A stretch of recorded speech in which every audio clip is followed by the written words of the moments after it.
He didn't flinch. He didn't speak. He didn't beg. He just knelt down and prayed, knowing the law was a trap, knowing the lions were waiting. He didn't run because fear wasn't in him. Power doesn't always roar. Sometimes it kneels in silence. Daniel didn't resist. He didn't try to escape because men like him don't need to survive. They just need to stand. And when they do, the world remembers one thing. You can't control a man who has nothing to hide and nothing to fear. They couldn't break him, so they criminalized his faith. The empire couldn't touch him. They tried. They watched. They waited. But Daniel was too clean, too sharp, too consistent. No corruption, no compromise, no cracks in his character. And that's what made him dangerous. He wasn't the strongest man in the kingdom. He wasn't the richest. But he was the one no one could control. Because he wouldn't bend to anything, not even fear. So they changed the game. They didn't attack him directly. They attacked his rhythm, his faith, his loyalty to something higher than their system. They passed a law. No more prayer. No more worship. Just silence or punishment. And still, Daniel didn't flinch. He didn't adjust his routine. He didn't pray in secret. He didn't wait for the storm to pass. He opened the window, faced Jerusalem, and did what he always did. He honored God, openly, unapologetically. Not for attention, not for rebellion, but because truth isn't something you turn off when the pressure turns up. This wasn't just about religion. This was about control. And Daniel wouldn't be ruled by fear, because in a world that punishes conviction, staying faithful is the most powerful act of resistance. 1. Integrity isn't just moral, it's strategic. He wasn't trying to prove anything. He wasn't campaigning for influence. Daniel simply lived by a code dash, and that code didn't shift, even when survival was on the line. Most people think integrity is about looking good, behaving well, playing by the rules, but Daniel wasn't playing anything. He wasn't trying to appear honest. He was built honest, aligned, quiet, unshakable. And that is what terrified them. Because in a world addicted to performance, a man who doesn't change when no one's watching is the most dangerous kind of man there is. They studied him, tried to find a crack, a contradiction, a moment of weakness. But Daniel was seamless. No leaks, no lies, no off-camera version. What he did in private was identical to what they saw in public. And when someone lives like that, you can't trap him. You can't predict him. You can't bend him. Because he doesn't need your approval. He already belongs to something higher. 3 times a day, he returned to that center. Not out of superstition, not out of obligation, but because that rhythm was his weapon, his recalibration, his soul sharpening its edge. Every kneel, every word whispered to God wasn't weakness. It was him fortifying a structure that no law, no threat, no empire could touch. And when the crisis hit, he didn't scramble. He didn't panic. He just stayed aligned. Because real strength doesn't rise under pressure. It's already there before the pressure shows up. Daniel's integrity wasn't about reputation. It was about readiness. And that's what most people miss. Integrity isn't just a virtue. It's a dominance tactic. You don't need to defend yourself when you're already clean. You don't need to posture when your life has no cracks. You don't need to retaliate when your existence is already a threat to every lie around you. So what happens when that kind of man faces fear head-on and still doesn't blink? That's not just courage. That's something colder, sharper, stronger. And that's where we go next. 2. Don't fear what you chose to believe.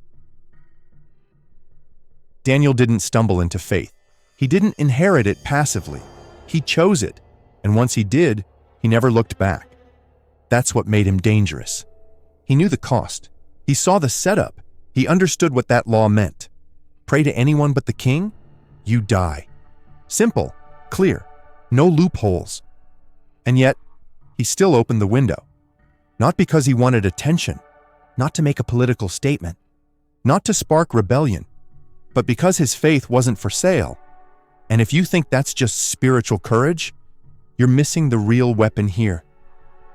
This wasn't just devotion. This was internal sovereignty. Daniel had made peace with the worst-case scenario. And that is what made him untouchable. See, most people only believe when it's convenient, when it's safe, when there's applause attached. But the moment faith demands risk, they negotiate, they bend, they shrink their truth to fit the fear. Daniel didn't. He didn't wait for the danger to pass. He didn't hide his convictions behind polite excuses. He stood where he always stood, because he feared compromise more than he feared consequences. That's the mark of the immovable. They don't retreat when things get loud. They lock in, not because they want to die, but because they've already decided what's worth dying for. And here's what most people don't realize. The most dangerous kind of faith is the kind that doesn't need to survive. That's why they couldn't touch him. They could threaten his body.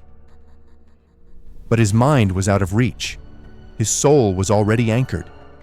His fear already dead. And when a man no longer fears what's coming, you can't control him. So what happens when that kind of inner clarity walks straight into the lion's den and never looks back? That takes us into the next tactic, where silence becomes power. Let's go. 3. Silence as a power move. Daniel didn't protest, didn't argue, didn't plead his case. He had every right to. He was innocent, he was respected. Even the king, who signed the decree, regretted it. But Daniel never opened his mouth.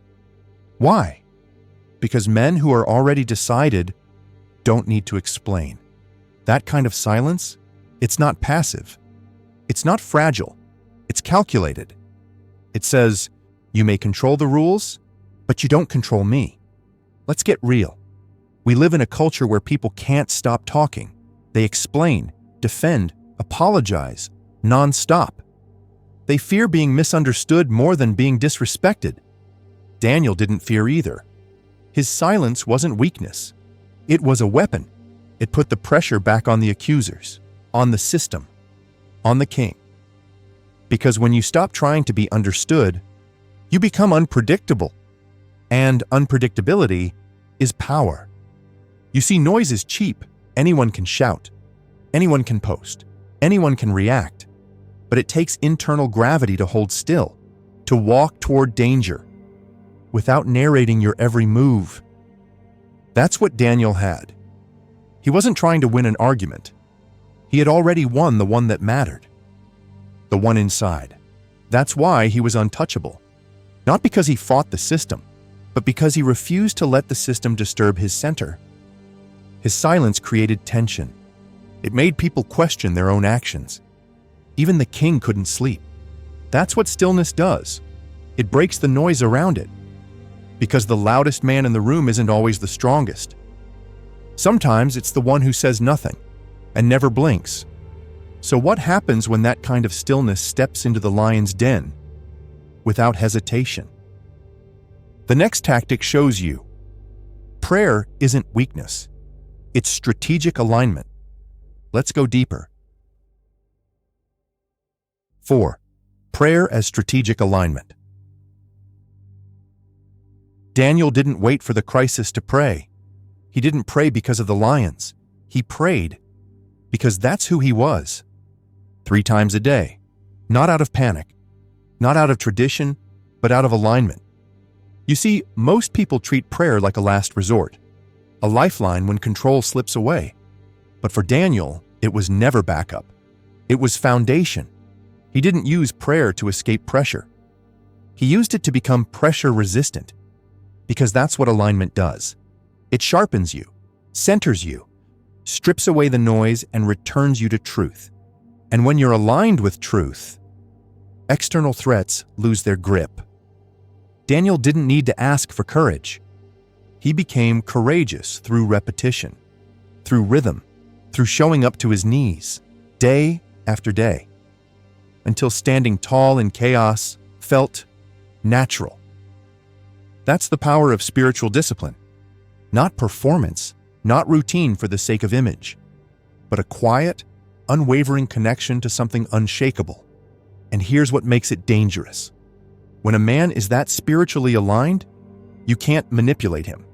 You can threaten his body, but his mind won't move. You can change the laws, but you can't change his loyalty. You can throw him to the lions, and he'll still kneel before God with peace. Prayer wasn't a religious act.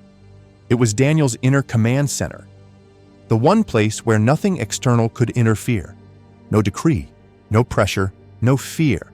And when that kind of man prays, he doesn't need to shout. His silence becomes heavier than a king's voice. His calm becomes contagious. His stillness, disruptive. That's why Daniel unnerved them. Not because he fought back, but because he didn't shift at all. He didn't use prayer to survive. He used it to stay unchanged. But here's the test. It's one thing to pray in quiet, to feel strong behind the safety of walls. But what happens when the walls fall down? When faith walks straight into open danger? What happens when the door to the lion's den opens and you step through, fully aligned, fully awake, fully unafraid? That's not just devotion. That's dominance. And that leads us straight into the next tactic: accepting the den without losing yourself. Let's go deeper. 5. Accepting the den without losing yourself. He didn't plead, didn't resist, didn't run. They came for him. And Daniel simply went, not because he gave up, but because he had already made peace with what might happen. That's the part people don't understand about true spiritual power. It doesn't always fight back. Sometimes it just doesn't flinch. Daniel didn't walk into the lion's den in fear. He walked in whole, with integrity intact, with peace unshaken, with his identity uncorrupted. No panic, no performance, just presence. And that's the power of a man who doesn't fear loss. He can step into danger fully alive, because he doesn't need to survive to stay true. Let's be clear. The den wasn't just a pit. It was a test of essence, a question not just of life or death, but of who you become when both are on the line. Most people enter pain negotiating. They shrink.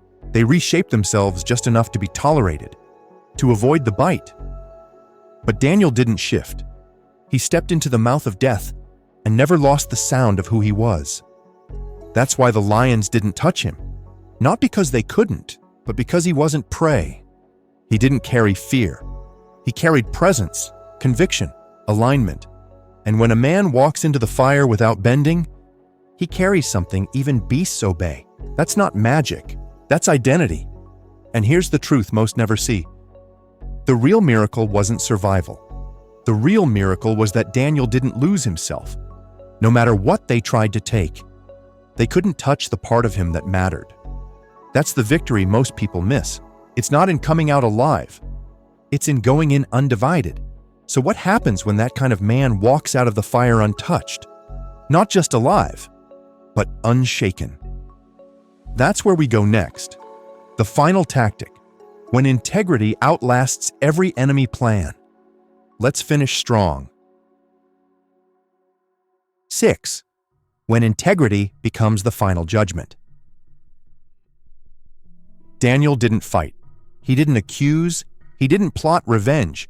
He just stood still and let time do what truth always does: expose everything. The king couldn't sleep that night. The most powerful man in the empire, restless, pacing, regretting, because one quiet man wouldn't bend. And by morning, the miracle wasn't just that Daniel was alive. It was that Daniel never changed. No bitterness, no compromise, no speech to prove his righteousness. He came out the same man he went in.